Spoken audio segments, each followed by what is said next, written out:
환영합니다. 이쪽으로 오세요. 가능하시면. 저 때문에 안 보이실 수도 있으니까 뒤에 계신 분은 앞으로 오시고 이쪽에 계신 분들은 이쪽으로 좀 옮겨주시면, 그래도 자기 자리가 좋다 그러신 분들은 앉아 계셔도 무방합니다. 전혀 상관없습니다. 저희가 작년에는 신앙생활하는 그리스도인들에게 있어서 어떤 교회가 바른 교회이고 또 어떤 교회가 우리를 유혹하는 이단인가라는 그런 관점에서 이단의 대표적인 7개 이단에 대해서 우리 교육자들이 준비해서 여러분들에게 함께 나누었습니다. 저 개인적으로는 굉장히 유익한 시간이었고 우리 교회 안에도 굉장히 큰 유익이 있었다라고 생각이 되어집니다. 아직 못 들으신 분들, 한순간을 빼먹으신 분들은 웹사이트에 가면 다 녹음되어 있습니다. 클릭해서 한 번씩 들어보시길 바라고요. 올해는 또 무엇을 우리 성도님들에게 한번 전해줄까 고민하다가 교회사를 한번 했으면 좋겠다라는 생각을 했습니다. 그 이유는 여러 가지 이유들이 있겠지만 교회사는 그냥 역사가 아니라 그 역사를 통하여 하나님의 일하심, 하나님의 백성들의 모습을 배워나가게 되면 우리가 맞닥뜨리게 되는 현실 속에서도 동일한 역사, 동일한 패턴이 반복되기 때문에 그러한 삶에 유익이 있을 것 같아서 교회사를 중심으로 한 7번 정도 우리 교육자들이 준비해서 강의를 할 겁니다. 그런데 어디부터 시작할까 고민하다가 구약 성경부터 해야 되겠다라는 생각을 했습니다. 근데 신약 성경은 초대교회, 교회라는 이름으로 많이들 이해를 하고 있으니까 그렇게 별 어려움은 없겠다라고 생각되는데 구약 성경을 어떻게 교회랑 연관을 시킬까? 라고 하는 고민들이 아마 여러분들 마음속에 있을 겁니다. 사실 구약 이스라엘 백성들의 모임이나 국가나 민족을 신약 성경의 교회라는 관점으로 일맥상통하여 볼 수는 없습니다. 그러나 많은 점에 있어서는 일치성이 있고 연속성이 있지만 당연한 불연속성도 존재합니다.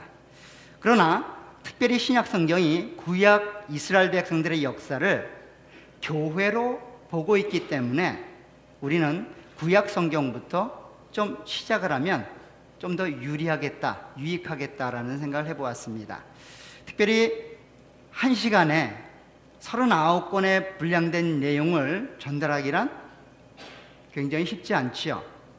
막 점핑을 할 겁니다. 그러니까 여러분들이 잘 따라오셔야만, 목소리가 왜 이러죠? 잘 따라오셔야만 따라올 수가 있는데 제가 이제 부탁드리는 것은 혹 생각이 안 나시거든 집에 가셔서 작년에 했던 성경 개관을 쭉 한번 보시면 큰 도움이 되지 않을까. 재작년부터 했던 성경 개관을 쭉 보시면 아마 도움이 많이 되시리라 생각되어집니다. 그런 걸 했었냐 하는 듯한 눈빛으로 저를 보시는데 그렇게 했었습니다. 한 8개월간 했으니까 여러분들이 생각을 하실 겁니다. 그래서 이제 오늘 이스라엘의 역사와 교회라는 주제로 구약 성경을 교회사라는 관점으로 보도록 하겠습니다. 특별히 교회라는 관점으로 보므로 현실 생활하고 있는, 교회 생활하고 있는 우리들에게 직접적으로 어떻게 연관되는지를 한번 생각을 해보도록 하겠습니다. 오늘 읽었던 이 출애굽기 말씀은 하나님께서 이스라엘 백성들을 마치 이 세상 가운데 세우신 교회처럼 그렇게 활용하고 사용하실 것을 계획하고 있음을 보게 됩니다. 이스라엘 나라는 제사장의 나라로 하나님이 선택하여 세운 나라입니다. 근데 제사장은요, 홀로 존재할 때는 아무 쓰잘데기 없는 직책입니다. 목사가 성도가 없으면 목사로서의 일을 감당할까요? 어떻게 생각하세요? 성도가 없는데 자기 혼자 자꾸 목사라고 떠들고 다녀요. 물론 직책으로야 목사 직책을 주어졌지만 섬기는 교회가 없거나 섬기는 성도가 없으면 목사는 아닙니다. 일반적으로 외국 교회에서는 임지가 없거나 섬기는 교회가 없으면 목사라고 부르지 않지요. 근데 한국 교회는 한 번 목사는 영원한 목사라는 말 때문에 무임 목사도 목사고 잘 알지 못하는데도 목사라면 목사라고 그렇게 불려지게 되는데 제사장도 마찬가지입니다. 제사장이 존재하는 이유는 제사장을 필요로 하는 일반 백성이 있기 때문이에요. 그러니까 이스라엘 백성들이 제사장의 나라로 부름받는다는 이유는 그 제사장의 나라가 필요로 되어지는 많은 일반 나라들이 존재한다는 거예요. 그러니까 마치 교회와 동일하죠. 교회의 기능과 많은 연관성을 갖고 있습니다. 그래서 이 주제를 가지고 이스라엘 나라의 역사를 창세기 1장부터 말라기 4장까지 한번 보도록 하겠습니다.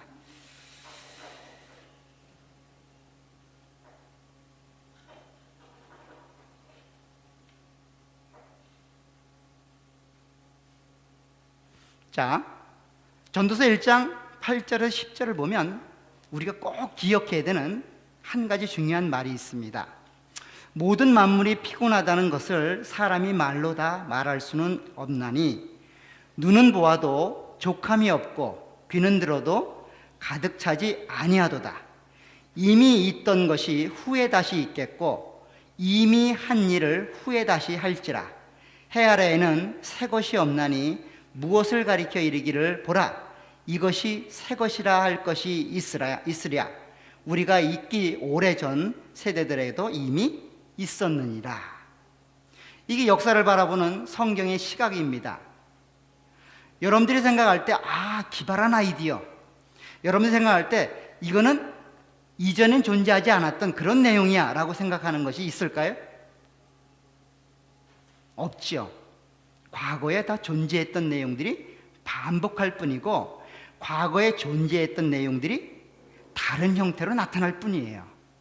다른 이름으로 우리 가운데 다가올 뿐이라고요. 이미 모든 형태는 과거의 역사 속에 다 존재하고 있죠. 단지 우리가 그 역사를 모를 뿐이죠. 단지 우리가 그 역사를 주목하지 않을 뿐입니다. 그래서 해 아래는 새 것이 없어요. 새 것이 없다고요. 그 말은 새로운 내용이 없다는 겁니다. 인류의 역사도 그렇고 우리의 삶도 그와 같다는 것이죠. 자, 이 내용을 전제로 한다면 구약 성경에 드러났던 많은 내용들이 교회라는 형태로 이해가 된다면 신약 성경에 드러났던 많은 교회들의 모습, 그리고 우리의 역사 속에 드러났던 많은 교회들의 역사는 이미 구약 성경 안에 있을까요, 없을까요? 있어야 정상이죠. 있어야 이 말이 맞을 겁니다. 실제로 존재합니다. 그런 내용들을 한번 보도록 하겠습니다. 제가 박사학위를 논문을 쓰는데 지난번에 한번 말씀드렸듯이 교수가 그런 얘기를 하더라고요. 제가 어떤 아이디어를 하나 가져갔더니 교수님이 굉장히 신선하대요. 굉장히 신선하대요. 그런데 일반적으로 학자들이 생각할 때 아무도 발표하지 않은 내용을 누군가가 발표를 하면 둘 중에 하나랍니다. 세상에 둘도 없는 천재든지 아니면 틀렸든지 둘 중에 하나랍니다. 그 얘기는 곧 제 얘기가 틀렸다는 얘기겠죠. 그래서 제 생각을 바꿨습니다. 자, 어쨌든 모든 내용들은 반복한다는 내용을 기억하시길 바랍니다. 그런데 이스라엘의 역사와 교회의 역사를 동일시할 수 있는 신약 성경에 한 모티브가 제공되는 말이 있습니다. 사도행전 7장 38절에 보면 스데반 집사는 광야에서 방황하던 이스라엘 백성들의 역사를 교회라는 말로 해석하고 있습니다. 시내산에서 말하던 그 천사와 우리 조상들과 함께 어디에 있었다고요? 광야 교회에 있었고 또 살아있는 말씀을 받아 우리에게 주던 자가 이 사람이라. 지금 스데반 집사는 구약 성경의 이스라엘의 역사, 특별히 광야 40년간의 방황의 역사를 교회로 이해하고 있는 거예요. 좀 더 폭넓게 이해한다면 이스라엘의 역사를 교회로 이해하고 있는 거예요. 그러니까 지금 저희가 시도하려고 하는 구약 성경을 교회사라고 이해하는 것은 그리 큰 문제는 아닐 듯 싶어요. 그죠? 동의해 주셔야죠. 그렇죠? 예. 신약의 저자가, 신약의 스데반 집사가 구약 성경을 이해할 때 그 내용을 교회의 한 부분으로 이해하고 있다면 우리도 구약 성경을 교회의 한 부분으로 이해해서 우리의 삶에 그대로 적용하는 것이 큰 무리가 없을 줄 압니다. 그래서 이와 같은 과정으로 구약 성경과 교회의 관점에 대해서 설명을 해내도록 하겠습니다. 먼저 이 역사를 이해해야만 합니다. 구약 성경이 그냥 계시의 말씀이다라고 이해하시면 안 되고, 계시를 전달하는 방식이 크게 세 가지 형태로 나타나는데, 역사 속에서 하나님이 일하시는 모습으로 등장했던 것이 역사서예요. 그렇죠? 그 다음에 그 역사 현장 속에서 하나님의 일하심을 경험하고, 그 경험한 하나님을 인간의 마음을 통하여 하나님을 찬양하고 드러냈던 모습들이 시가서입니다. 시가서 형태는 조금 다르죠. 그 다음에 하나님이 특별한 사람들을 선택하여 직접 말을 전달했던 내용들이 있습니다. 그것을 선지서라고 표현하죠. 계시의 전달 방식이 역사 속에 녹아나느냐, 아니면 그 역사를 경험했던 사람들의 감정을 이용하여 하나님이 드러나느냐, 아니면 하나님이 직접 누군가의 입술을 통하여 전달하느냐, 세 가지 형태로 나타나고 있는데, 세 가지 모두가 다 한 분 하나님을 드러내고 있죠. 그래서 인류의 역사를 이해하려면 하나님에 대해서 이해를 해야 되고, 하나님의 말씀인 구약 성경을 이해하려면 인류의 역사를 함께 이해해야만 합니다. 그것이 역사에 대한 바른 시각입니다. 홀이 생각하기를 역사와 하나님을 믿는 세계가 구분되어 있다, 역사는 역사이고 하나님 말씀은 하나님 말씀이다, 이렇게 동떨어지게 생각한다면 굉장히 조금 천상의 말을 그냥 이해하는 듯한 막연한 생각이 들 수 있습니다. 그러니까 여기서는 구약의 역사를 인류사와 함께 연관시켜 보겠다는 거예요. 자, 우리가 잘 아는 것처럼 중학교 때, 고등학교 때 봤던 그 청동기 시대, 그렇죠? 잘 생각이 안 나시도록 잘 따라오세요. 청동기 시대 다음에 철기 시대, 굉장한 변화입니다. 청동기와 철기는 하늘과 땅 차이예요. 그 다음에 왕족 시대로 넘어가고, 페르시아 시대로 넘어가고, 헬라 시대, 마카비 시대, 로마 시대까지 오죠. 여기가 예수님이 활동하던 시기입니다. 계속 갑니다. 이 가는 이야기는 2주 후에 신약 성경을 할 때 하도록 하겠습니다. 청동기 시대, 철기 시대, 왕족 시대, 페르시아 시대, 헬라 시대, 마카비 시대, 이 시대가 구약 성경 안에 그대로 드러납니다. 구약 성경을 조금 더 구분해서 보면 구약 성경은 이렇게 되어 있습니다. 선사 시대, 족장 시대, 출애굽 시대, 가나안 정복 시대, 사사 시대, 왕국 시대, 포로 시대, 포로 후 시대. 성경을 그냥 그대로 이해한 거예요. 창세기 11장까지가 우리는 선사 시대라고 이해합니다. 왜 그런가 하면 인류의 역사가 기록되기 이전에, 어찌 보면 문명이 처음으로 시작되어져서 그 내용이 기록되지 않았던 시대를 선사 시대라고 이야기합니다. 그래서 우리는 일반적으로 창세기 12장을 중심으로 이전을 선사 시대, 그 이유를 이제 성경에 나타난 족장 시대라고 이야기를 합니다. 그래서 족장 시대는 창세기 12장부터 50장까지죠. 그렇죠? 세 분의 족장이 등장합니다. 누구죠? 예, 아브라함, 이삭, 야곱. 어떤 분은 예수님, 성령님, 하나님 뭐 이런 분도 있는데 거기는 아닙니다.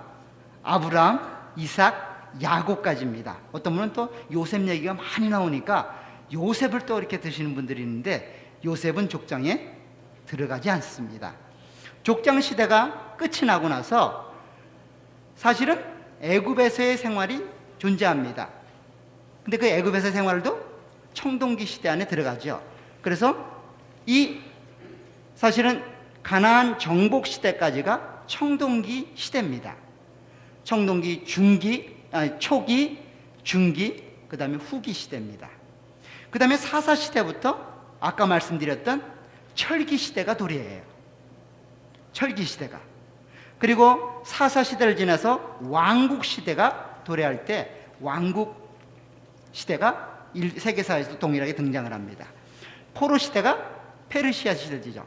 바벨론, 아수르가 지나고 이제 포로 후기 시대까지 이렇게 페르시아 시대가 도래하게 되고, 마카비 시대가 우리 흔히 말하는 암흑기, 중간기에 포함되는 그러한 시대에 이제 등장하는 그런 내용이죠.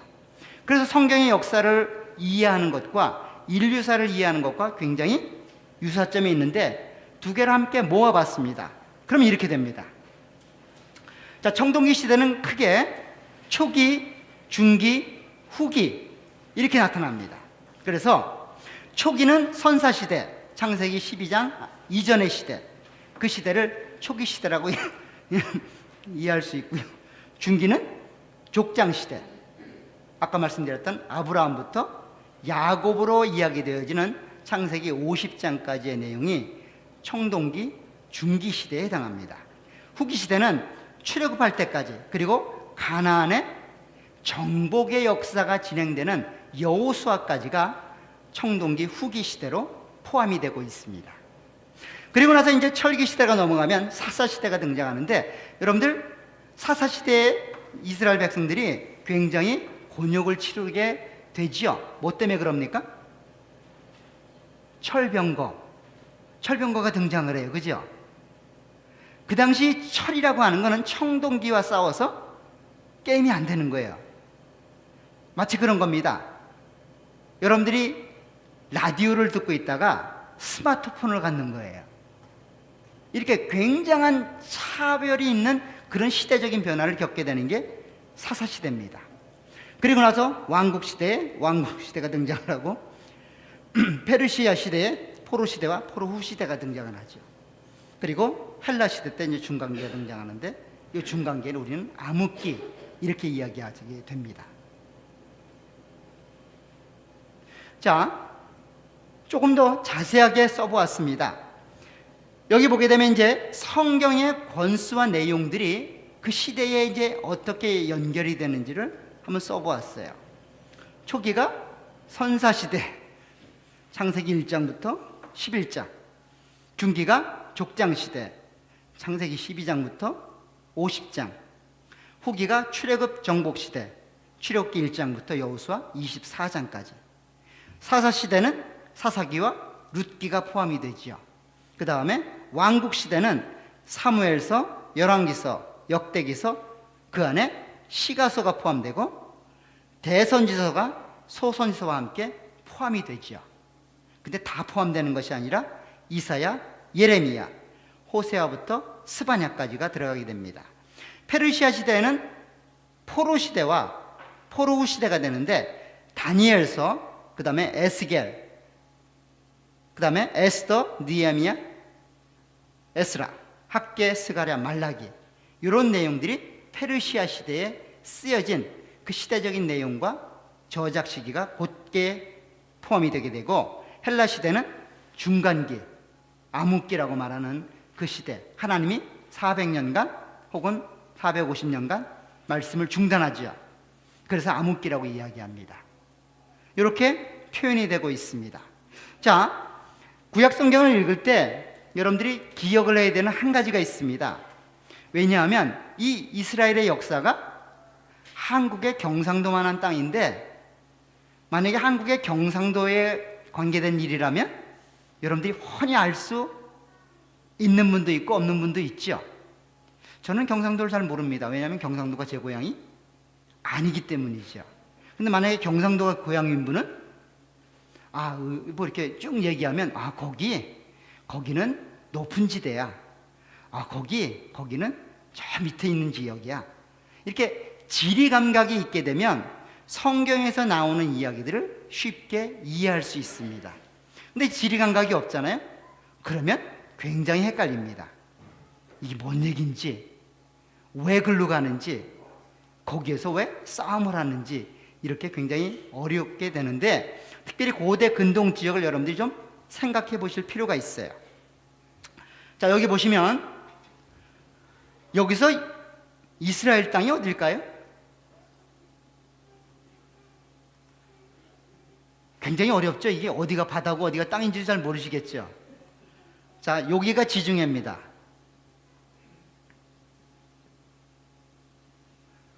그러면 이스라엘 땅은 어딜까요? 아시면서 대답을 안 하시네요. 1번 여기 2번 여기, 3번 여기, 4번 여기. 3번이요. 예, 굉장히 잘하시네요. 여기가 이스라엘 땅입니다. 근데 이스라엘 땅을 잘 보시면 이쪽으로 가는 아프리카, 이쪽으로 가는 유럽, 이쪽으로 가는 아시아, 이 세 지역을 통과하는 요충지예요. 마치 한국과 같죠? 그렇죠? 근데 한국보다 더 요충지인 이곳은 이곳을 통과하지 않고는 갈 수가 없어요. 왜냐하면 이쪽이 다 사막이고 갈 수가 없는 그러한 땅이기 때문이에요. 그래서 굉장히 요충지이기 때문에 많은 강대국의 침입을 받게 되고 강대국의 관심의 대상이 되죠. 왜 그렇습니까? 여기를 딱 잡고 통과하는 사람 통관세만 받아도 굉장한 유익을 얻기 때문이에요. 여기를 점령하게 되면 이 다른 나라를, 다른 지역을 점령할 수 있는 유일한 통로가 되기 때문에 그곳을 잡게 되는 거죠. 그런데 이 모든 지역에 대해서 여러분들이 좀 아실 필요가 있어요. 여러분들 많이 등장하는 아브라함의 고향은 어딜까요? 다들 저기요, 저기요 그러는데 다 여기 있죠. 1번, 2번, 3번, 4번. 2번이요? 하란. 1번이요? 여기 우르라고 써 있네요. 여기 우르. 네. 안 보이십니까? 네. 자, 여기가 아브라함의 고향입니다. 아브라함의 고향인데 이 우르라는 도시는 그 당시 그 지배했던 나라의 수도예요. 수도인데 이 지역을 중심으로 여러분들 잘 아는 바벨론도 등장하고 아수르도 등장하고 많은 나라들이 여기서 등장을 하게 됩니다. 그런데 이런 나라가 여기를 중심으로 하는데 이 지역을 우리가 흔히 부르는 말이 메소포타미아입니다. 이 말 뜻이 메소가 사이, 포타미아는 강들이란 뜻이에요. 강들 사이에 있는 땅이라는 것이에요.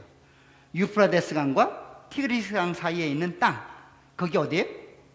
메소포타미아. 그러니까 언어로 하면 굉장히 쉬운 내용인데, 그죠? 그렇죠? 이 지역이 그렇게 표현되고 있습니다. 니누에도 있고요. 여러분들 잘 아는 하란도 있습니다. 그렇죠? 이 하란은 아브라함이 가다가 정신 팔린 곳이죠. 근데 이 하란이 어떤 곳이냐면 그 미탄이라는 그 국가가 형성됐을 때 그 국가의 수도예요, 수도.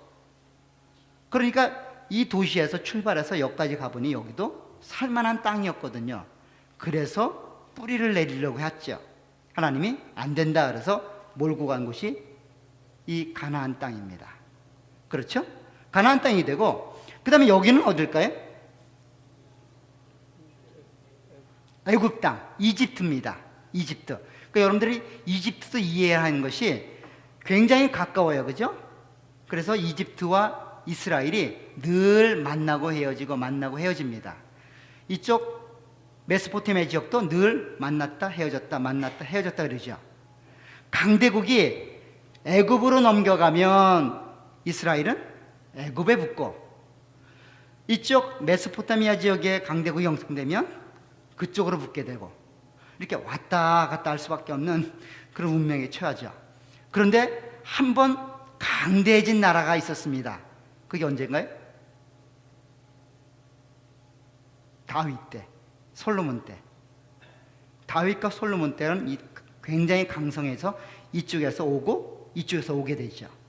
이 이집트 밑에가 구스라는 나라예요. 구스, 이디오피아. 그렇죠? 그렇게 형성되어 있습니다. 자, 유프라테스 강과 티그리스 강은 이렇게 흐르죠. 그죠? 아니면 이렇게 흐를까요? 모르죠? 대답 안 하시는 거 보니까. 이렇게 흐릅니다.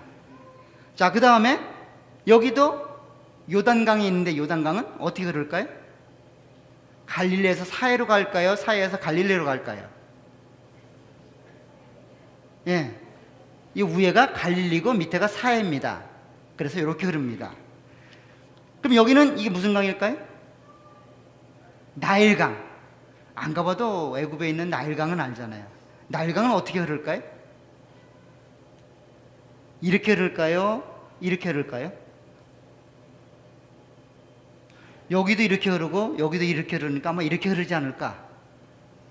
네, 이렇게 거꾸로 흐릅니다. 그래서 여기가 하부 지역이에요.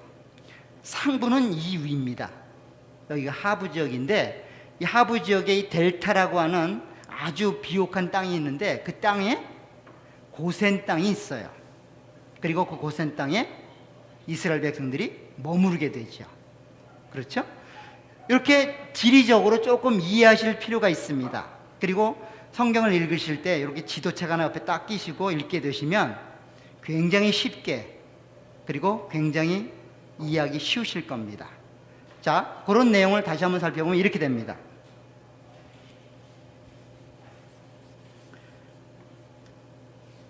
여기 보면 이제 현대의 도시나 혹은 고대 근동 지방에 이름을 써봤어요.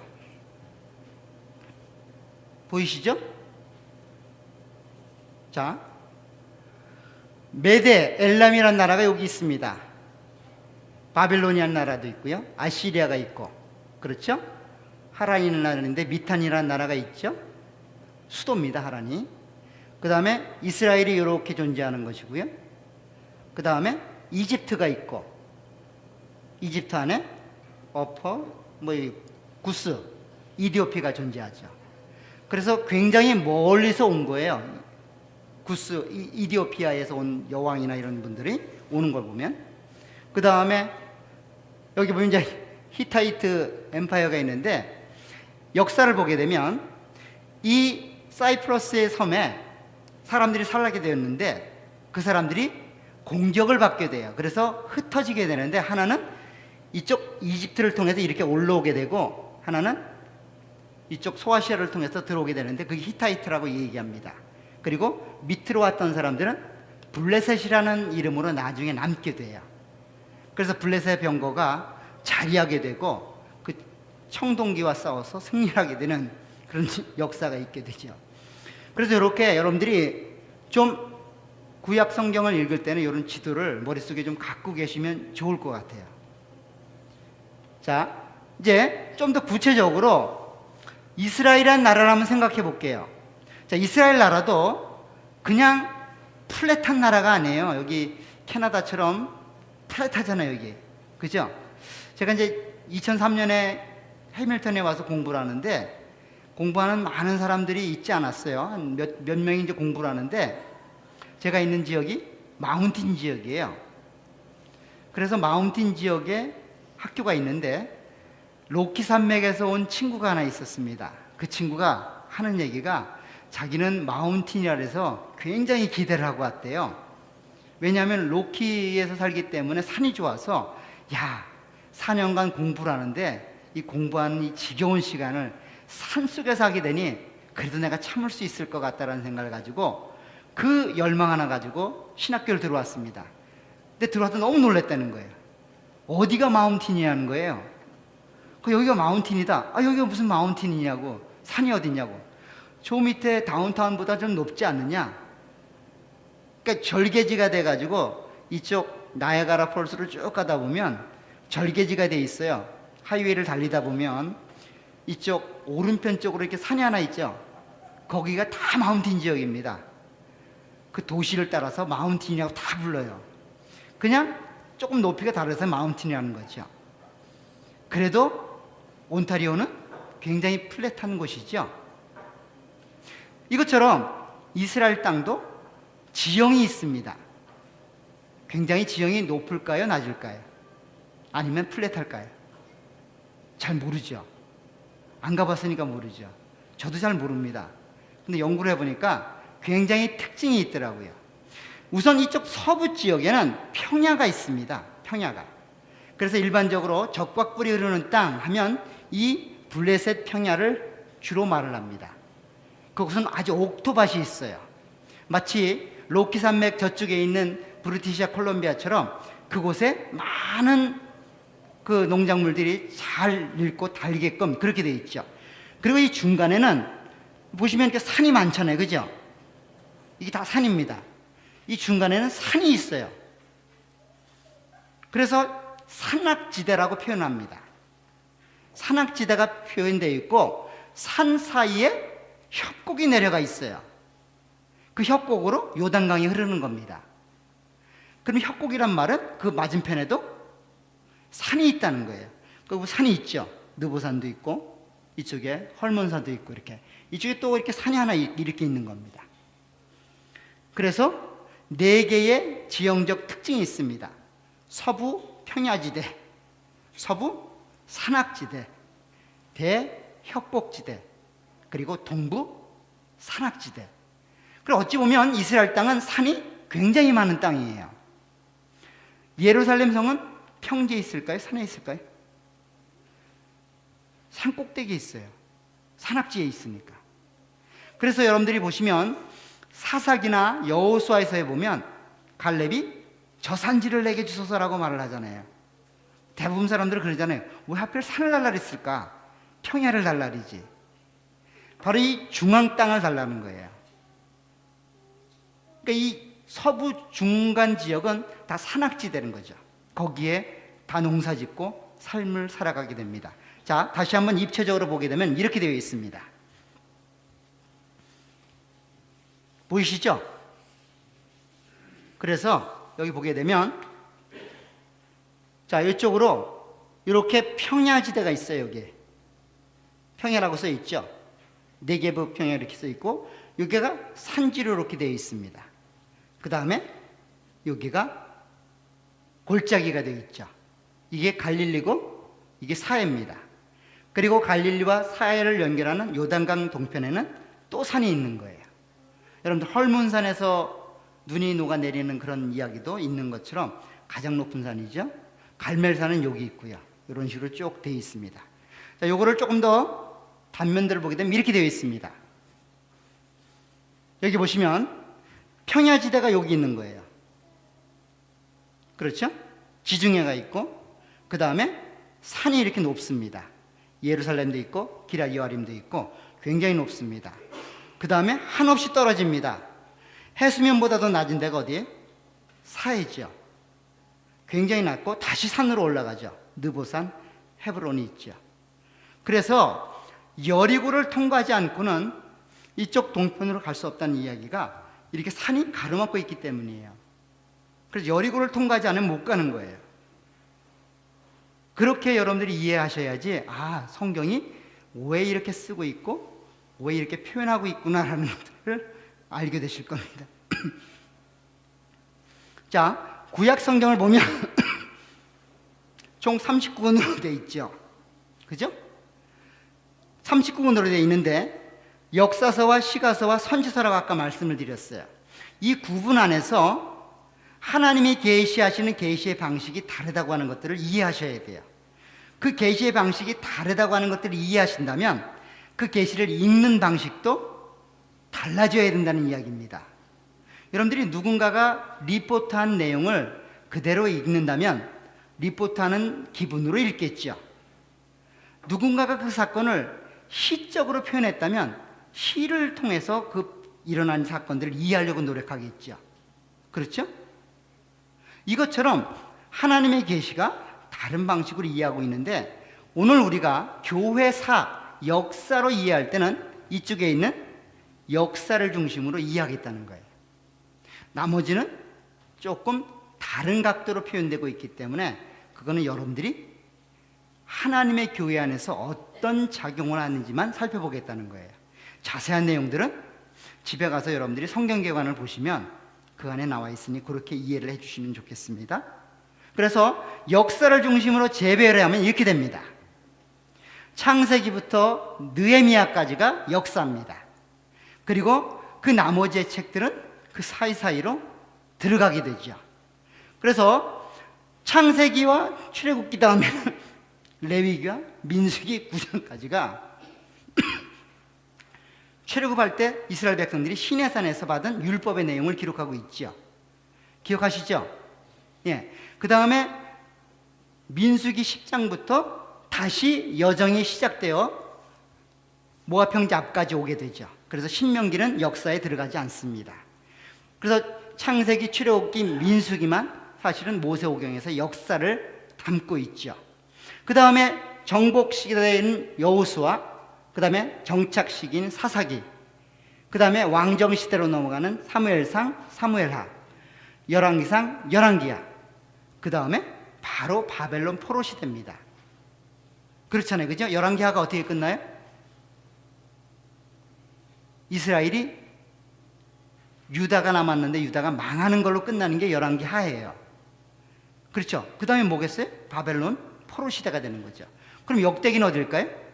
역대기는 사무엘 상하, 그 다음에 열왕기 상하를 그대로 담아내고 있죠. 특별히 사무엘 하에인 다윗 왕부터의 역사를 왕정 역사로 표현하고 있죠. 그 다음에 에스라, 느헤미야가 역사적으로 마무리 되고 있는데 에스더서가 포함이 되고 있고, 우리가 잘 아는 것처럼 시편 누가 기록 많이 했어요? 다윗. 다윗은 사무엘 하에 있죠. 거기로 포함되고요. 아가서는 누가 기록했어요? 솔로몬. 잠언은요? 솔로몬이 많이 기록했죠. 전도서는요? 솔로몬이죠. 그래서 요 안에 왕상, 열왕기 상에 포함이 되는 겁니다. 그 다음에 선지서는 다 어디로 들어갈까요? 선지서의 내용들은 언제 기록된 내용일까요? 분열왕국 시대, 그렇죠? 북쪽과 남쪽이 서로 나누어져서 싸움을 하는 그 시대에 모든 내용들이 포함되고 있고, 바벨론 포로 시대에 예레미야가 에스겔서, 다니엘서가 들어가죠. 우리 지난 이틀 전부터 예레미야가로 큐티를 하고 있는데, 그죠? 반응이 없으신 분은 안 하신다는 뜻인 것 같은데, 그죠?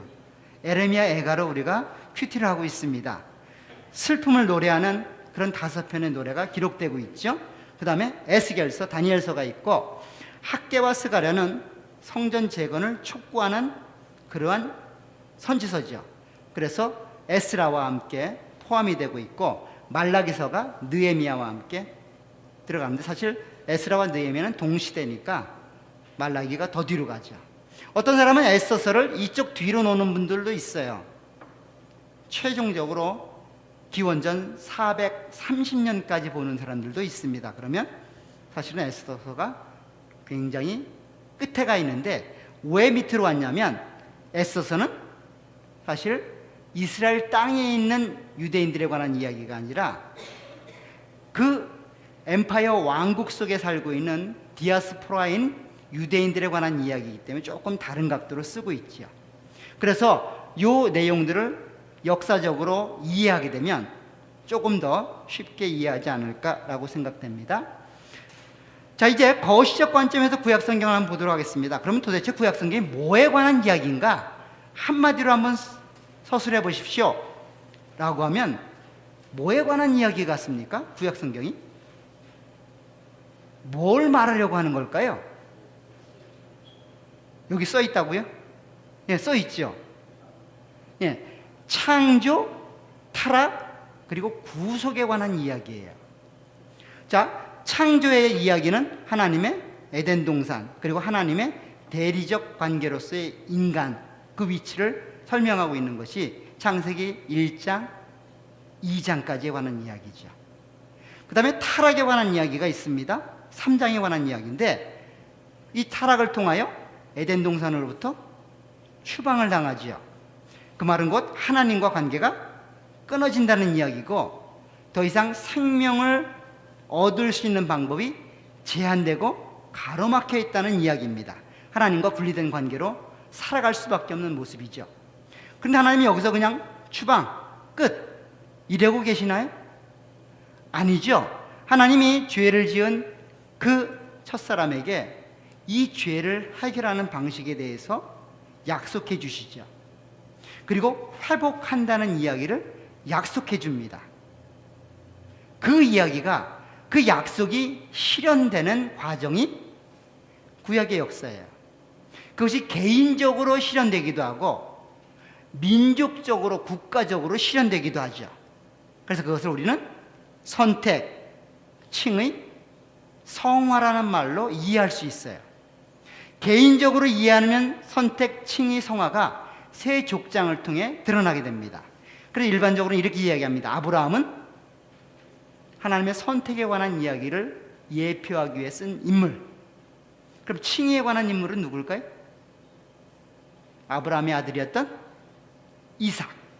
성화에 관한 인물은요? 이삭의 아들이었던 야곱. 여러분들 잘 생각해 보세요.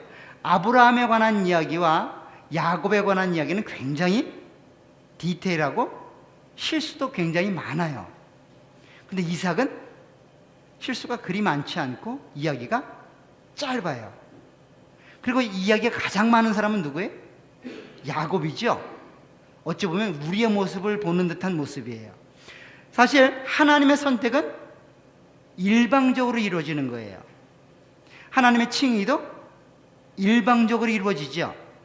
근데 성화는 우리의 순종을 근거로 이루어지게 됩니다.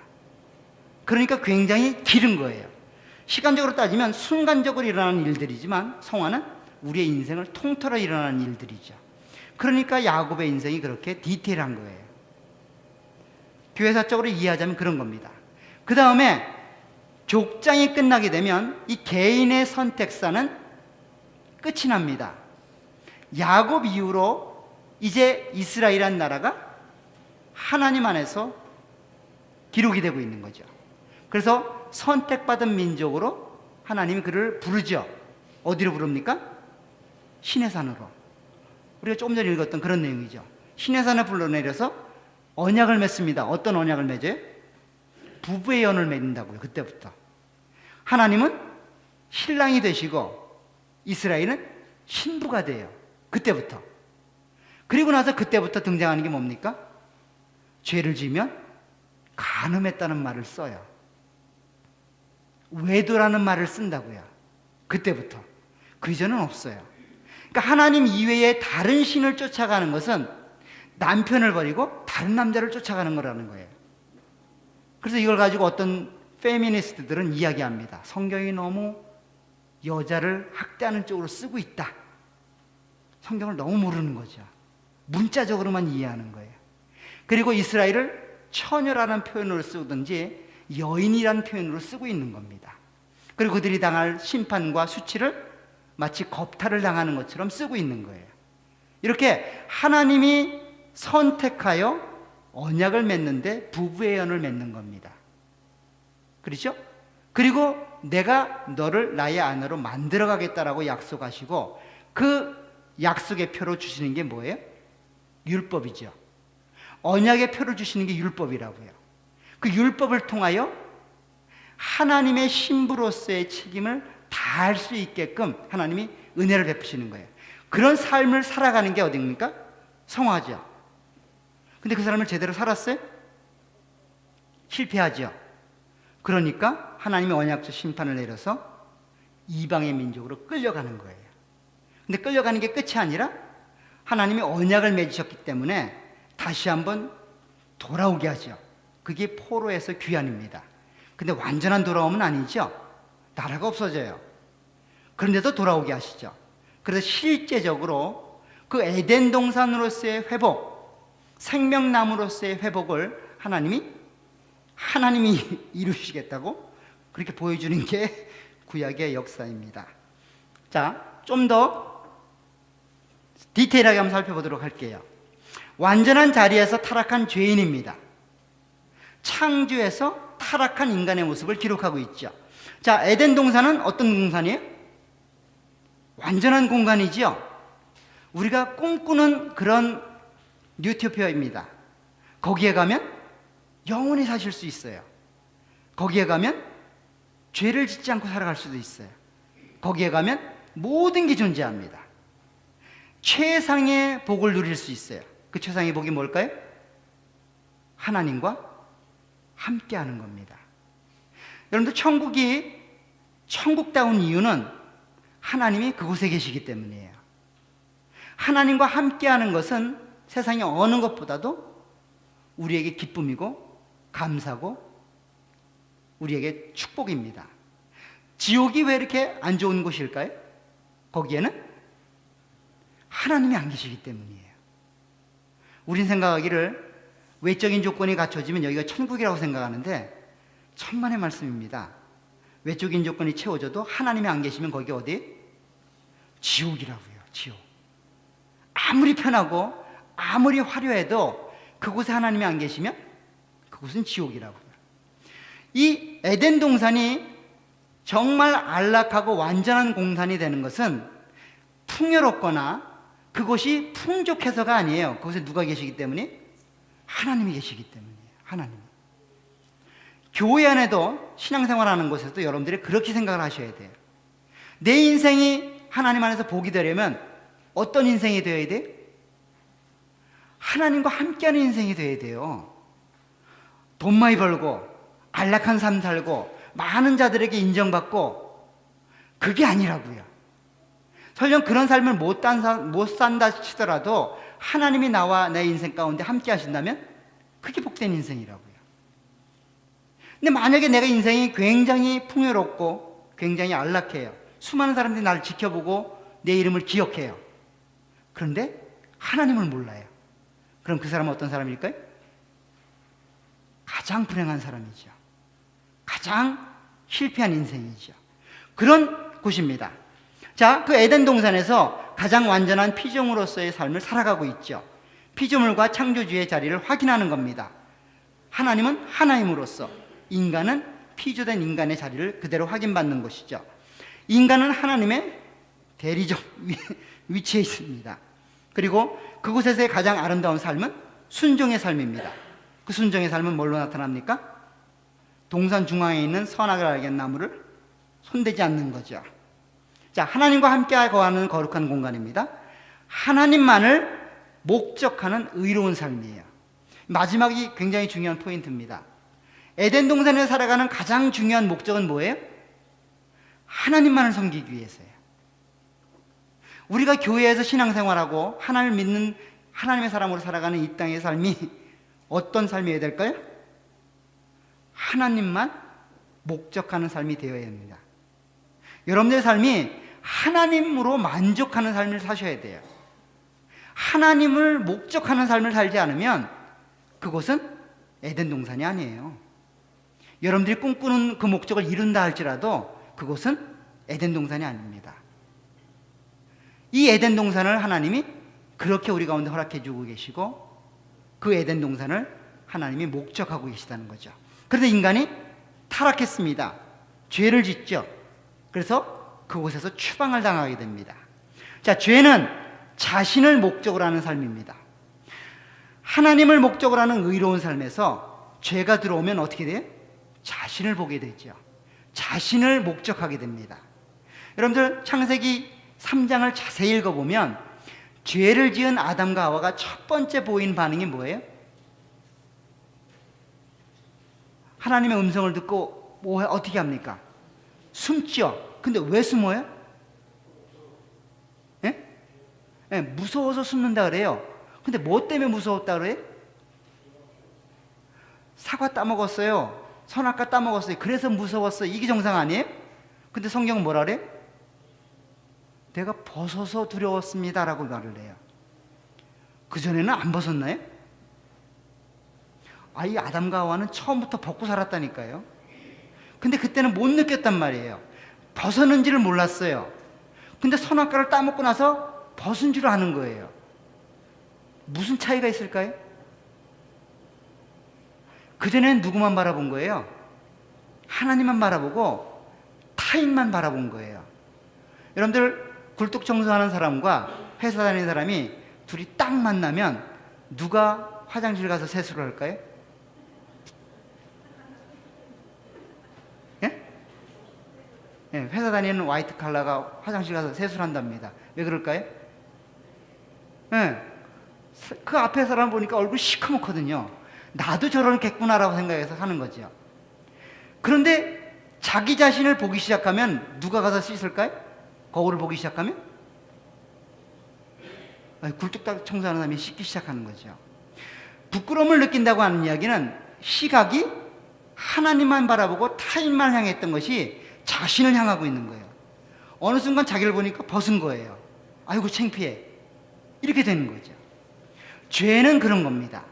죄는 인생의 목적이 하나님을 향하다가 자신을 향하는 거예요. 그러면 어떻게 됩니까? 에덴 동산으로부터 추방당하게 되는 거예요.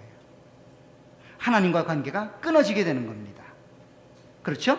죄는 의로운 하나님과 분리되는 원인이 되는 겁니다. 죄는 거룩한 공간에서 추방되는 원인이 되는 겁니다. 추방은 생명나무로 가는 길을 막기 위함입니다. 선악과를 따먹는 게 아니라 동산 중앙에는 뭐가 또 하나 있어요? 두 종류의 나무가 있었잖아요. 하나는 선악을 알게 하는 나무였고 하나는 생명나무였다고요. 생명나무를 따먹고 영생할 것을 생각해서 추방하죠. 죄를 해결하는 것이 에덴으로 들어가는 유일한 길입니다. 이 에덴으로 회복하고 돌아가기 위해서는 어떻게 해야 될까요? 죄를 갖고는 불가능해요. 왜냐하면 하나님이 그룹들을 두어서 그 동산 중앙으로 가는 길을 막았어요. 그 막은 방향이 어딘지 아십니까? 동쪽입니다. 동쪽.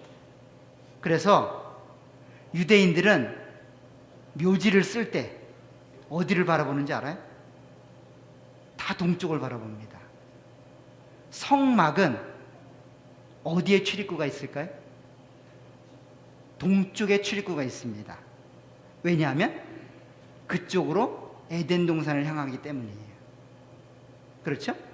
이와 같이 죄라고 하는 것, 자기 자신을 위해 사는 것, 그것은 다 하나님과 동행하고 하나님을 위해 살아가는 하나님의 공동체를 저해하는 그런 원인이 되고 있죠.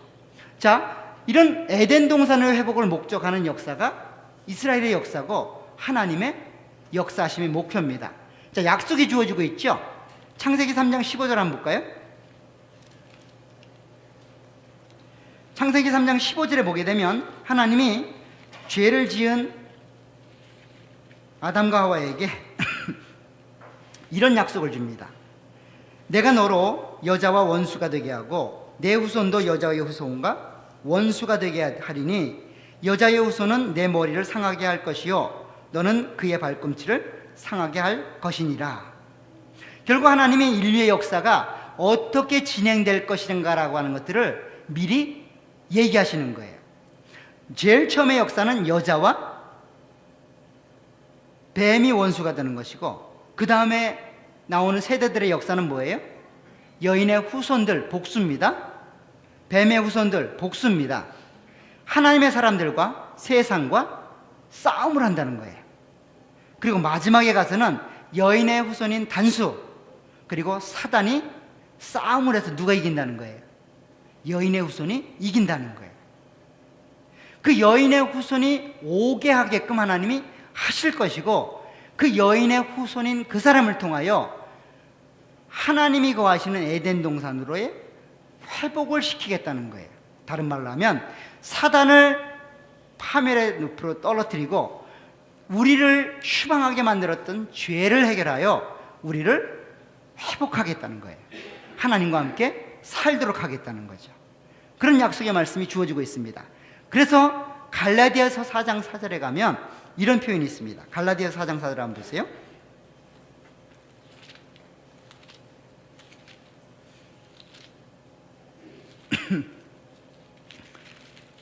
갈라디아서 4장 4절에 가면 이런 말합니다. 306조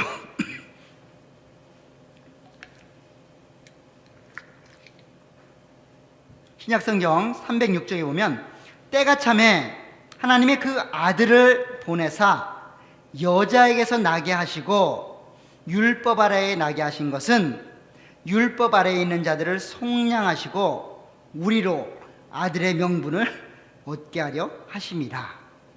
여인의 후손으로 낳을 수밖에 없는 거죠. 누가요? 하나님의 아들이. 근데 그 때가 찼다는 거예요. 하나님의 때가 충만하게 찼을 그때에 하나님이 계획하셨던 일들이 이루어졌을 그때에 하나님이 여인의 후손을 이 땅에 보내셨다는 거예요. 그리고 그 여인의 후손을 통하여 사단의 머리를 깬다는 거죠. 그 말을 뭐라고 표현합니까? 율법의 내용을 이루신다는 거예요. 그 목적은 뭡니까? 하나님의 백성들을 구원하기 위함이라는 거죠. 하나님의 구원을. 그리고 마태복음 1장에 가게 되면 이와 같은 내용들이 이렇게 표현되고 있습니다. 마태복음 1장 21절에 가면 아들을 낳으리니 이름을 예수라 하라. 이는 그가 자기 백성을 그들의 죄에서 구원할 자이심이니라 하니라. 이 모든 일이 된 것은 주께서 선지자로 하신 말씀을 이루려 하심이니 이르시되 보라 처녀가 잉태하여 아들을 낳을 것이요 그 이름을 임마누엘이라 하라. 임마누엘이 뭔 뜻입니까?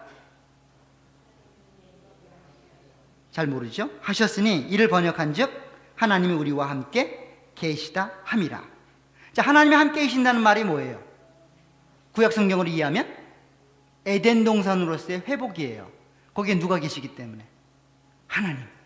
거기에는 생명나무를 통하여 영생하도록 하게 하고 그 영생하는 그 사람들이 하나님과 함께 동행하고 함께 공존하는 세상이 되는 거예요. 이것을 목적하고 있고 약속하고 있단 말이에요, 창세기가. 그런데 이 방식을 이루는 데 있어서 하나님이 바로 주지 않고 하나님이 하나님의 때가 될 때까지, 계획하심이 이루어질 때까지 그 시간들을 미루신다는 겁니다. 자, 창세기 3장 15절에 그런데 24절에 가면 이런 말이 있습니다. 특별히 에덴 동산을 막는 한 무리가 등장을 하는데 제가 읽어드릴게요.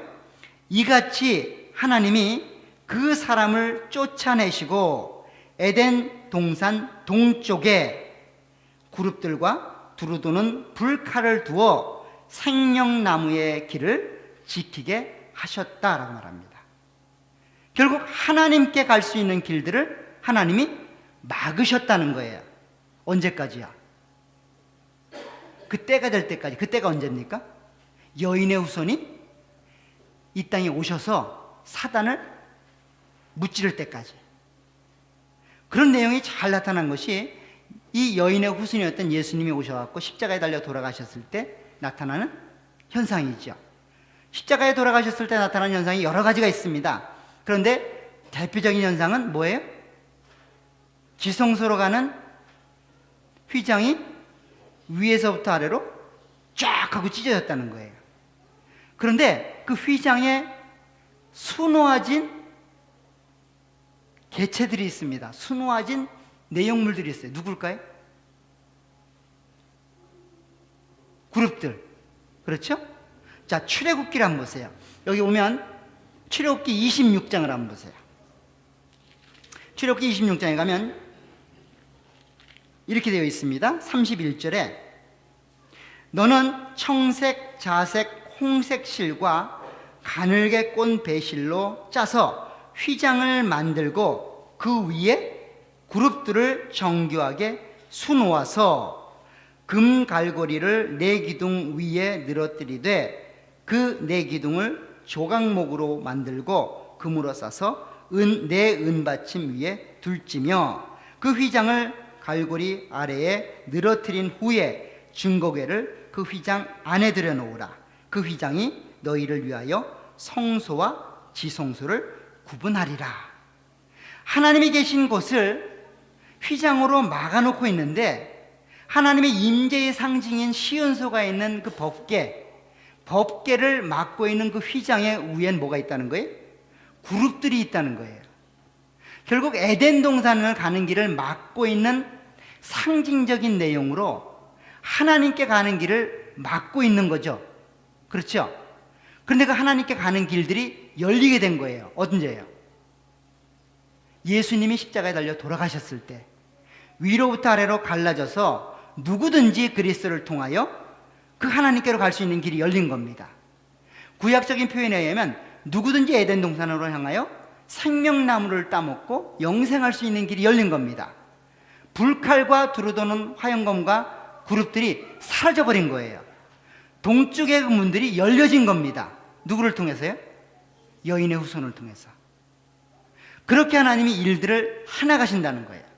그 해나가시기까지의 과정을 구약의 역사로 설명하는데 개인과 민족, 이게 구약 성경이죠.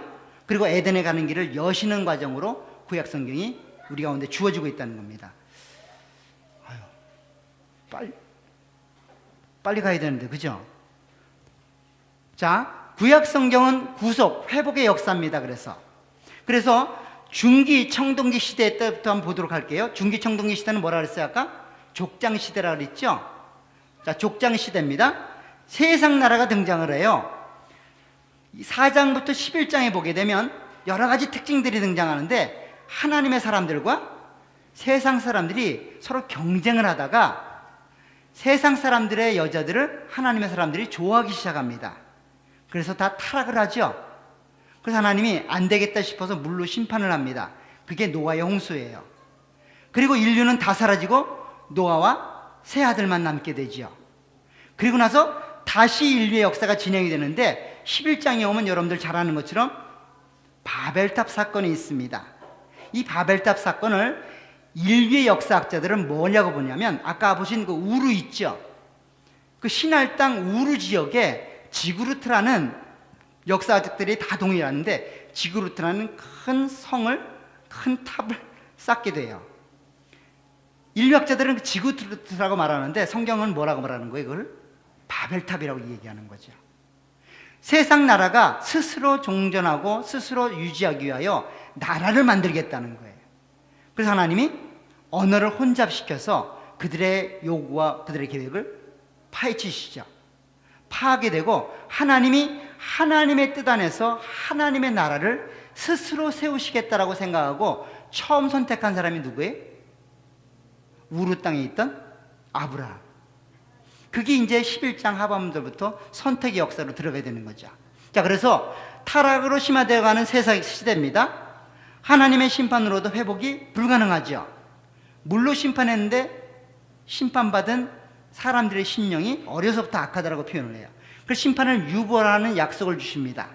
타락길로 접어든 인류가 바벨탑을 통해 그 모습을 드러내게 되고, 언어의 혼잡으로 세상 나라의 타락을 막으죠. 하나님의 자녀들의 혈통을 유지시킵니다.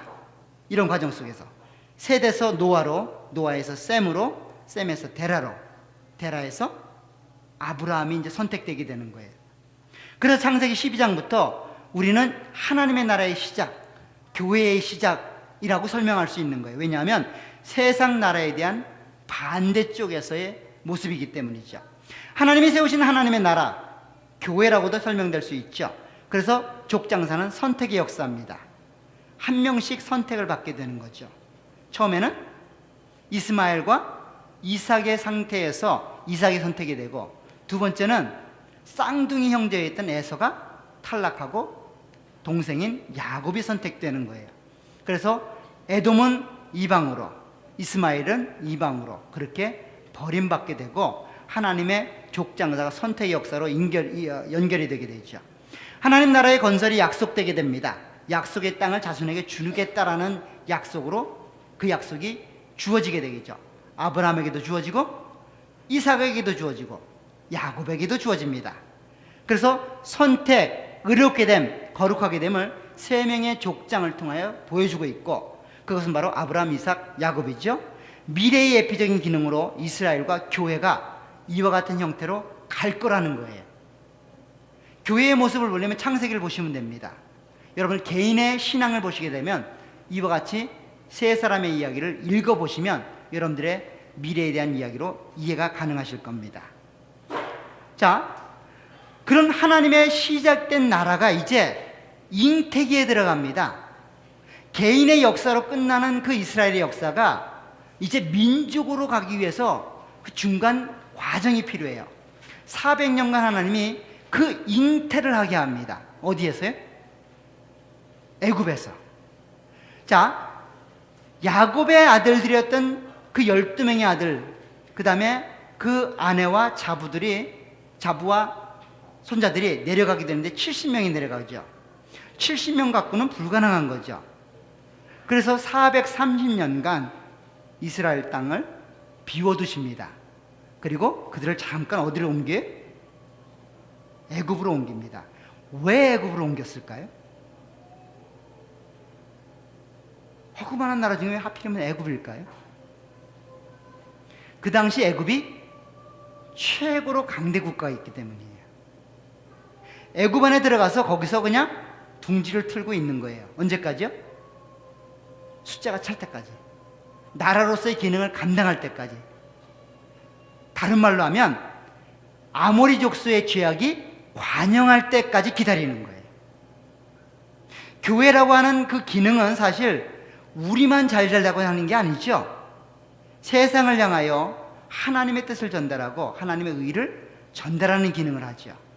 근데 교회가 교회로서의 기능을 감당하지 못하면 어려움을 당하게 되는 것처럼 잉태기 안에 그런 내용들이 포함되는 겁니다. 자, 강력했던 애굽에서 민족으로 성장을 하게 됩니다.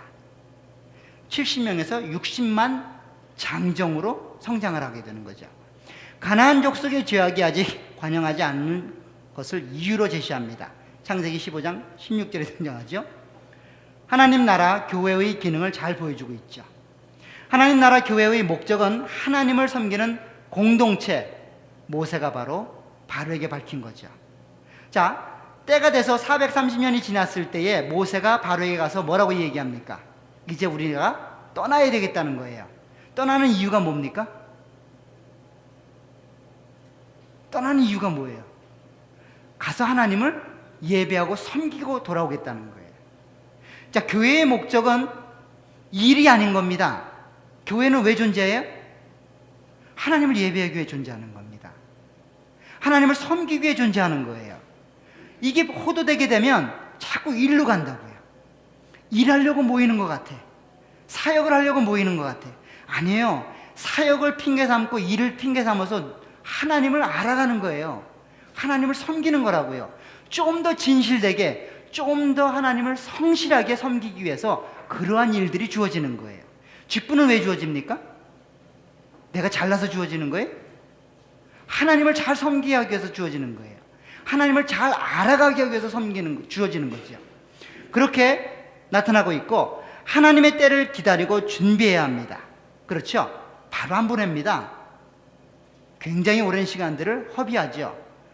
어쩌면 짜증나기까지 합니다. 그렇죠? 한 2번이면 될 텐데 10번까지 가잖아요. 그죠? 자, 목적을 두고 역사하시는 하나님이라고 하는 것들을 기억하셔야 됩니다. 왜냐하면 하나님이 창세기 50장 20절에 보면 70명이나 되는 그 야곱의 자녀들이 애굽 땅에 내려가게 된 이유가 요셉이라는 인물이 그곳에 가기 때문이에요. 근데 그 요셉이 갔을 그때에 형들에 의해서 어쩔 수 없이 끌려가는 듯한 인생이었어요. 그죠? 그런데 후에 생각해 보니까 하나님이 미리 보내신 일이라는 거예요. 하나님이 구원을 위하여 미리 보내셨다고 이야기합니다. 그리고 출애굽기 1장 8절 9절에 가면 이스라엘 민족이 부강해지는데 그때에 요셉을 알지 못하는 바로가 등장을 합니다. 근데 그 바로가 이스라엘 백성들을 괴롭혀요. 막 괴롭힙니다. 그래서 그 괴롭힘을 통하여 이스라엘 백성들이 하나님께 간구하게 되고 돌아오게 되죠. 그런데 여기 보시게 되면 여기 헬리오폴리스라는 지역이 있어요. 이 헬리오폴리스가 어디냐면 그 애굽 왕조 가운데 5번째 왕조입니다. 처음으로 애굽을 통치한 왕조예요. 그 왕조가 출생하고 시작되는 곳이 헬리오폴리스입니다. 여기가 온이라는 지역인데 이 온이라는 지역에서는 태양신을 섬겼어요. 그래서 그때부터 애굽이라는 나라가 섬기는 신이 태양신이 된 거예요. 최초의 통일국가죠. 통일 왕조죠.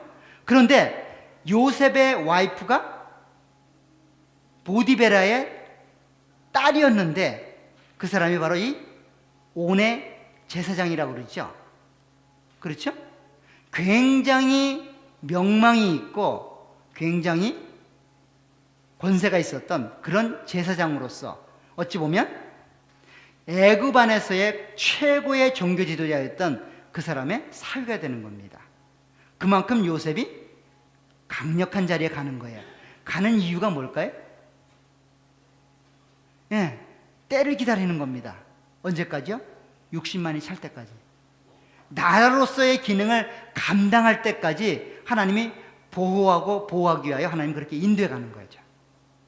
우리 생각엔 때로는 잘 이해가 안 되는 일들이 굉장히 많잖아요.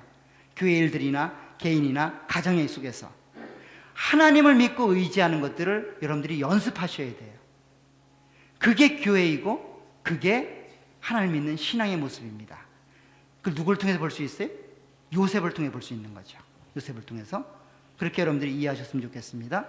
자, 하나님의 나라가 교회가 이제 시작하고 성장합니다. 바로 출애굽과 광야를 통해서 출발하게 되는 거죠. 출애굽기 신명기 하나님의 선택받은 자들의 회복입니다. 하나님과 그의 백성들이 회복하는 이야기가 창세기 1장 1절에 31절에 이제 표현되고 있는데 왜 썼냐면 보세요. 모세가 모세오경을 기록하죠. 아닌가요? 네, 모세가 모세오경을 기록하는데 창세기 1장에 기록되어 있던 천지창조에 관한 이야기는 모세가 기록을 했을 거예요. 누구를 위해서요? 출애굽한 이스라엘 백성들을 위해서 기록을 했을 거예요. 첫 번째 목적은 왜 천지창조 얘기를 기록했을까요? 그게 출애굽한 이스라엘 백성들과 무슨 연관이 있을까요? 그것을 통해서 출애굽한 이스라엘 백성들은 뭘 느꼈을까요?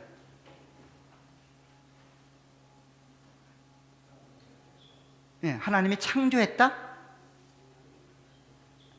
네, 거기에 등장하는 천지 만물, 하나님이 만드신 많은 피조 세계가 사실은 애굽 땅에서 섬기던 신들의 모습이에요. 태양신, 바로가 섬겼던 그 태양을 누가 만들었다는 거예요? 하나님이 만들었다는 거예요. 바로가 섬겼던 태양신을 그럼 누가 만든 거예요? 하나님이 만들었다는 거예요. 그 당시 신은 그냥 신이 아니라 신이 이기면 내가 이기는 거예요. 내가 믿는 신이 바로가 믿는 신보다 더 위대하잖아요? 그럼 내가 이기는 거예요. 지금 모세는 이 낮을 대로 낮아버린 자존감이 떨어져버린 이스라엘 백성들을 회복하는 겁니다. 어떻게 해요? 네가 무서워하는 바로가 신기는 그 태양신은 하나님이 만든 거야. 너는 지금 그 하나님을 믿고 그 하나님을 예배하기 위해서 가는 거야. 회복시키는 겁니다. 별, 모든 만물, 모든 동물, 심지어는 모든 살아 움직이는 모든 것들을 누가 만들었다는 거예요? 하나님이 만들었다는 거예요. 하나님에 대한 신앙을 회복하고 하나님의 선택받았다고 하는 그 민족성을 회복하기 위하여 그렇게 노력하는 겁니다. 그리고 출애굽기 7장부터 12장에 보게 되면 10가지 재앙을 내려주죠. 직접적으로. 그것 역시 마찬가지예요. 이스라엘 백성들이 믿고 있는 하나님이 위대하다고 하는 것들을 그렇게 설명하고 있죠. 자, 하나님을 의지하는 이스라엘로 점진적으로 교역해 나갑니다. 급작스럽게 만들어가지 않아요. 점진적으로 교역해 가는데 그 분기점이 출애굽기 17장에 등장을 합니다. 출애굽기 17장에 하면 뭐가 등장을 해? 아말렉과 전쟁이 일어나죠. 그 이전까지는 어떻게 했어요? 하나님이 다 직접 했어요. 근데 여기부터는 불평하고 불만하지만 사실은 우리의 행위를 요구하시는 모습으로 등장을 해요. 아말렉과 전쟁 속에서 그냥 있으면 죽지요. 어떻게 해야 됩니까? 싸워야 돼요. 근데 자세히 보세요. 전쟁의 성패는 누구에게 달려 있어요? 누구에게 달려 있어요? 하나님에게 달려 있는데 그 산꼭대기에 있던 누구? 에? 모세잖아요. 모세가 들고 있는 지팡이 손이 올라가면 이기고 내려오면 지잖아요. 그죠? 근데 이 내용을 하면 밑에서 싸우고 있던 여호수아와 이스라엘 백성들은 싸움을 해야 될까요? 말아야 될까요? 해야죠. 목숨 걸고 해야 된단 말이에요. 이때부터는 이스라엘 백성들이 하나님의 은혜를 따라 살아가지만 열심히 최선을 다하여 하나님의 일을 지켜나가야 돼요. 하나님 섬기는 일들을 감당해 나가야 됩니다. 우리가 신앙적으로 점진적으로 그렇게 자라가고 있다는 거예요. 여러분들 첫사랑이 있을 때는 하나님의 사랑이 처음 막 뜨거울 때는 그냥 웬만한 기도하면 다 들어지죠. 그런 경험 없으신가요? 심지어는 하나님 배고파요 그러면 밥도 주더라고요. 그런 경험들 하셨잖아요. 근데 신앙이 자라가고 10년, 20년 큰 일을 많이 했는데 그때는 밥 달라 그래도 밥을 안 주죠. 왜 안 줄까요? 네가 알아서 차려 먹으라는 거예요. 하나님의 사랑이 식어서가 아니라 우리의 삶이 그렇게 점진적으로 자라가고 성숙해 간다는 거예요. 근데 그걸 잘못 오해하면 하나님의 사랑이 식은 거라고 생각하는 거예요. 그러니까 신앙이 점점점 떨어지게 되는 겁니다.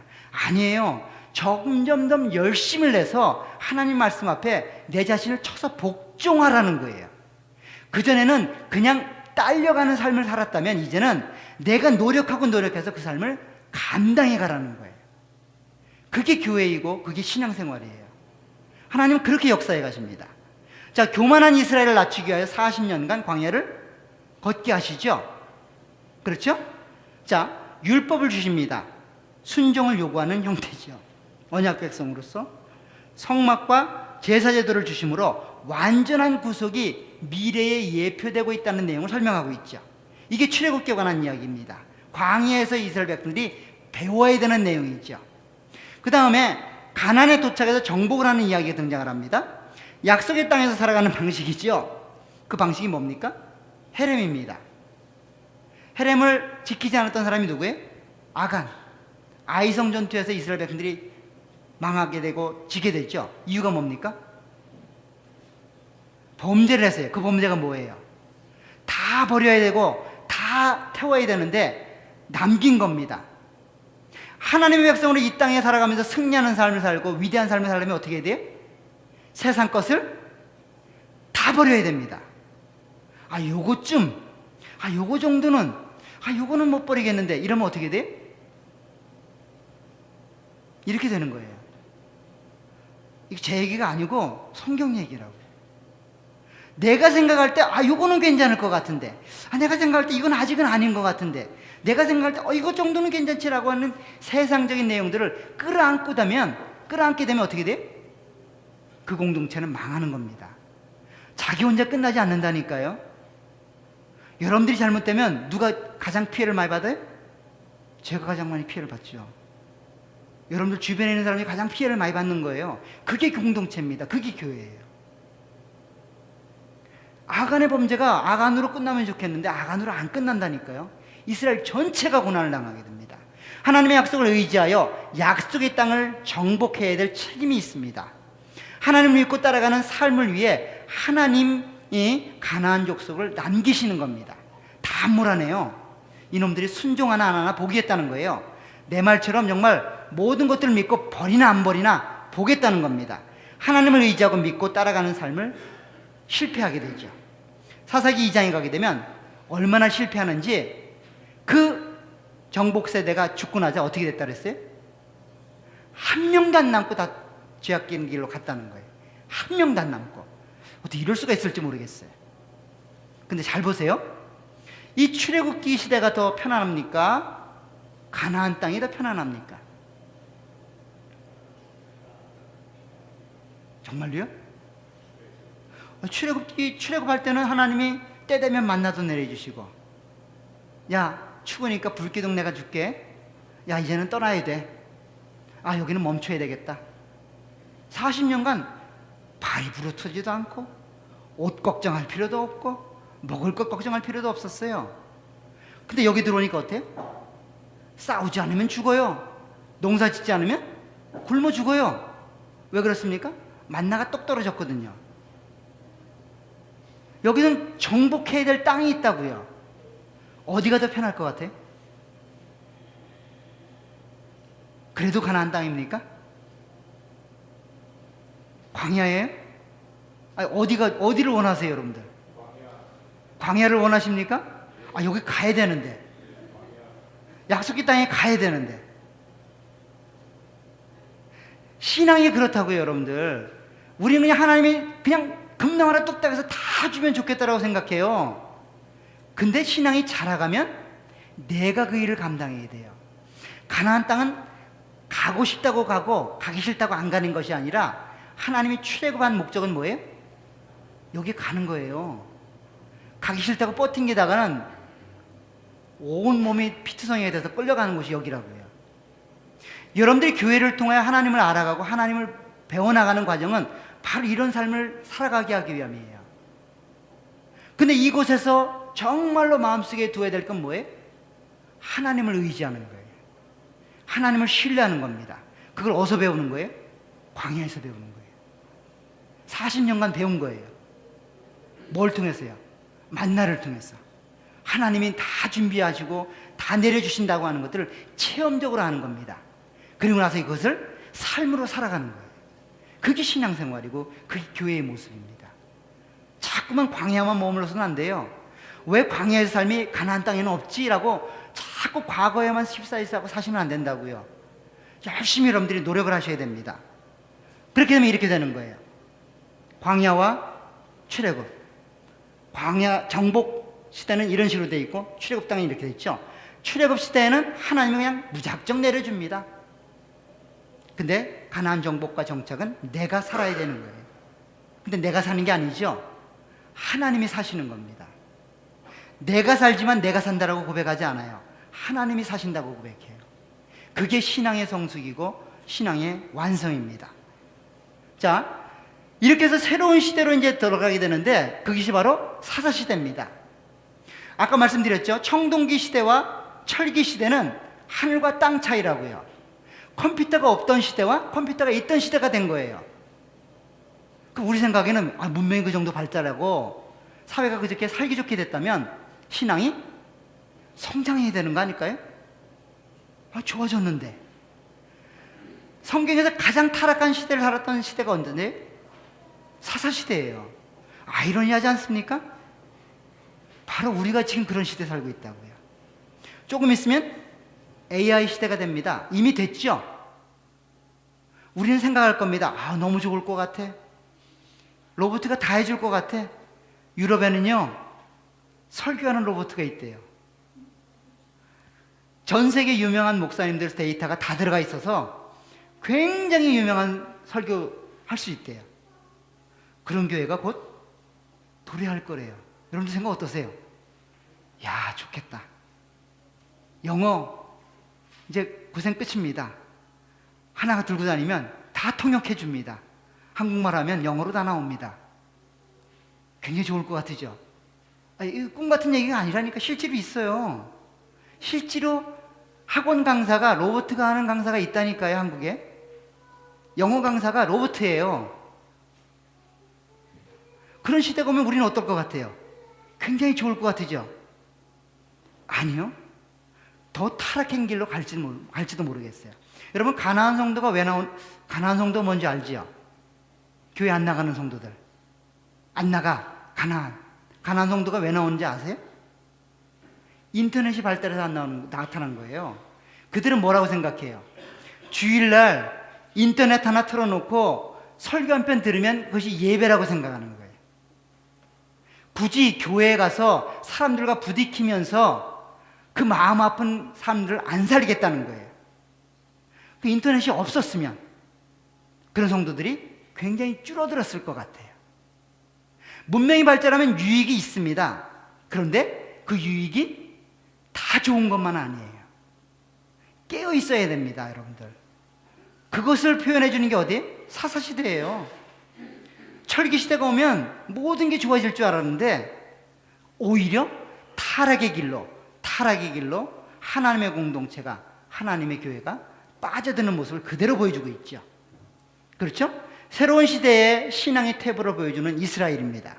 반복되고 퇴보하는 이스라엘 공동체입니다. 공동체의 리더가 점점 사라지고 있죠. 하나님을 의지하고 살아가야 하는 하나님의 나라의 원리를 상실해 갑니다. 신앙의 대상과 방식을 상실해가는 이스라엘 공동체, 교회의 모습이 등장하죠. 우리가 지금 그렇게 상실해가고 있는 게 너무도 많아요. 그래서 이번 우리 고난주간 때는 아직 발표는 안 했지만 미디어 금식을 하려고 해요. 미디어 금식이 뭐냐면 요즘 먹는 거 갖고 금식하고 이러시는 분들 굉장히 쉬우신 것 같아. 다이어트도 많이 하시고. 미디어 금식은 인터넷, 여러분들 셀폰 이런 거 안 하는 겁니다. 전화 오고 이런 건 받을 수 있죠. 한 주간 동안 그거 하는 시간에 하나님을 생각하고 그리스도의 죽으심을 생각하는 거예요. 굉장히 어려우실 겁니다. 하루달에도 인터넷 안 보고 살아가시는 분이 없기 때문에 굉장히 고통스러우실 거예요. 그 고통을 주님을 생각하면서 한 주간만큼이라도 그렇게 여러분들이 세상과 차단된 하나님만을 생각하는 그런 시간을 여러분들이 좀 가졌으면 좋겠어요. 적어도 이 자리에 계신 분들은 그렇게 동참을 좀 해주셨으면 좋겠습니다. 그렇게 새로운 시대에 그런 어려움들을 만나게 되죠. 그리고 나서 넘어가는 게 왕정시대입니다. 왕정시대는 하나님의 나라가 실제적으로 표현되어지고 나타나는 모습이죠. 통일왕국 시대에 세 명의 왕이 있었죠. 사울, 다윗, 솔로몬. 분열왕국 시대는 19명의 북쪽의 왕과 12명의 남쪽의 왕이 있습니다. 아하스까지. 그렇죠? 그 다음에 단일왕국으로 넘어갑니다. 왜냐하면 북쪽 왕이 멸망했기 때문에. 호세아가 마지막 왕인데 멸망하고 히스기야부터 시드기야까지 8명의 남쪽의 왕이 등장하게 되고, 그리고 나서 포로로 끌려가게 되죠. 이게 왕국시대의 끝입니다. 자, 타락한 사회를 세우는 하나님의 방식, 하나님의 말씀을 전달하는 선지자가 등장하는 거예요. 왕국시대부터 선지자가 등장을 합니다. 그 이전엔 선지자가 없어요. 모세가 선지자로 표현되고 있지만 실제로 선지자가 이때부터 등장하는 거예요. 왜 그럴까요? 타락한 이스라엘 공동체를 세우는 방식이 하나님 말씀밖에는 없다는 걸 하나님이 보여주고 있는 거예요. 자, 하나님의 나라를 통치하는 하나님의 대권을 부여받은 왕으로서의 모습이 드러나게 되죠. 그때부터 왕이 등장해서 통치를 하기 시작합니다. 그런데 왕은 선지자로부터 하나님의 뜻을 받게 됩니다. 항상 왕 주변에 누가 있어요? 선지자가 있죠. 근데 선지자가 두 종류가 있습니다. 하나님의 뜻을 전달하는 참 선지자, 하나님의 뜻을 왜곡하는 거짓 선지자. 그 사이에서 왕은 춤을 추죠. 그게 이제 왕정의 역사고, 선지자가 모두 왕정시대에 나타납니다. 선지서가. 여러분들 선지서가 다 여기 포함되어 있는 거예요. 예언서가 다. 개혁과 정화는 오직 말씀으로만 가능하고 있음을 이 예언서를 통해서 보여주고 있는 거죠. 이스라엘의 역사는 언약을 실패로 언약적 심판을 받아 포로로 끌려가는 것으로 끝이 납니다. 그런데 이것이 완전한 끝이 아니라 회복을 약속하고 있죠. 그죠? 70년 후에는 돌아올 거라는 거예요. 그 돌아오는 회복을 통해 하나님의 역사가 이루어지고 있음을 설명하고 있는 거죠. 자, 그 다음에 이제 고난 중에 하나님의 나라가 이제 귀환되고 회복되는 역사입니다. 나도 메대와 페르시아 시대인데 이스라엘 역사는 실패로 끝이 났죠. 그러나 완전한 끝은 아닙니다. 남은 자로 회복하게 되죠. 완전한 회복은 하나님의 방법으로 가능하게 됩니다. 약속의 실현을 보여주게 되죠. 약속의 실현을 바라보게 하기 위함이에요. 그 약속의 실현이 뭡니까? 70년이 되면 돌아오게 하겠다는 거예요. 그런데 이 포로로의 귀환이 나라의 회복은 아니에요. 여전히 식민지 국가로 살아가요. 이스라엘 땅으로 돌아왔지만, 예루살렘 성전이 재건이 되었지만 여전히 속국으로 살아간다고요. 속국으로. 그게 이 포로 후기의 생활입니다. 성전이 파괴되고 재건되는 역사를 통하여 하나님의 역사가 실현되고 있음을 설명해주고 있죠. 자, 결론입니다. 창조 타락 회복의 흐름으로 이스라엘 역사는 진행이 됩니다. 인간을 통한 회복은 실패로 끝이 나지만 하나님의 계획은 계속 유효적입니다. 그 하나님의 계획은 뭐였어요? 에덴 동산으로의 회복, 하나님으로의 회복, 하나님을 믿는 백성으로의 회복이 계속 유효한 거죠. 하나님 나라 이스라엘의 역사는 곧 하나님의 백성, 교회의 역사와 동일함을 알게 되었습니다. 하나님을 의지하고 신뢰하며 하나님만을 섬기는 목적을 갖고 있음을 깨닫게 됩니다. 하나님의 뜻을 밝히 알고 하나님의 뜻대로 살아가는 것이 목적하는 하나님의 나라임을 알게 됩니다. 결국 하나님 말씀을 통하여 이와 같은 나라가 유지되어지고 완성되어지고 하나님 뜻이 실현된다고 하는 것들을 알게 됩니다. 그렇다면 우리 역시 그 시대적인 내용들을 교훈 삼아서 이 혼탁하고 사사기 시대 같은 이 암흑과 같은 시대에 살고 있는 우리들에게 하나님 원하시는 건 뭘까요? 하나님을 의지하는 겁니다. 하나님 말씀을 읽고 그 말씀대로 살아가는 겁니다. 그렇게 되면 하나님이 이루신 하나님의 계획하심이 여러분들의 개인의 삶을 통하여, 가정을 통하여, 교회를 통하여 나타나게 될 거라고 확신합니다. 그와 같은 삶이 되시길 간절히 축원합니다. 많이 늦었는데 혹시 질문 있으신 분 계신가요? 이게 39번이라 빨리 간다고 갔는데도 이렇게 많이 걸렸네요. 예. 예. 아, 지도를 좀 크게 복사해서요. 예. 제가 한번 노력해 보겠습니다. 지도책은 하나씩 사셔도 괜찮아요. 예, 성경 지도책이라고 있어요. 뭐 종류가 한 서너 개 되는데 원하시면 제가 한번 설치를 해드릴 수도 있습니다. 또 혹시 질문 있으신가요? 아마 빨리 집에 가시는 게 더 좋으실 것 같으니까 다음 주에 이제 신약을 가지고 함께 공부를 해보도록 하겠습니다. 많은 관심을 가져주시고 질문이 있으시면 그때는 27권이기 때문에 이것보다는 조금 짧지 않을까 이렇게 생각이 되어집니다. 그렇게 여러분들이 기대하시고 와주셨으면 좋겠습니다. 자, 기도하고 마치도록 하겠습니다. 하나님 아버지, 주의 은혜 완충을 감사합니다. 하나님이 계획하시고 뜻하셨던 일들을 이루어 가시는 구약의 역사들을 함께 나누었습니다. 이 땅을 살아가는 그리스도인으로, 하나님의 백성으로 어떻게 살아야 되는지를 깨닫게 됩니다. 우리의 삶을 지키시고 인도하셔서 하나님께 영광 돌리며 하나님의 뜻한 바를 이루는 믿음의 삶이 될 수 있도록 도와주옵소서. 예수님의 이름으로 기도합나이다. 아멘. 예, 수고하셨습니다.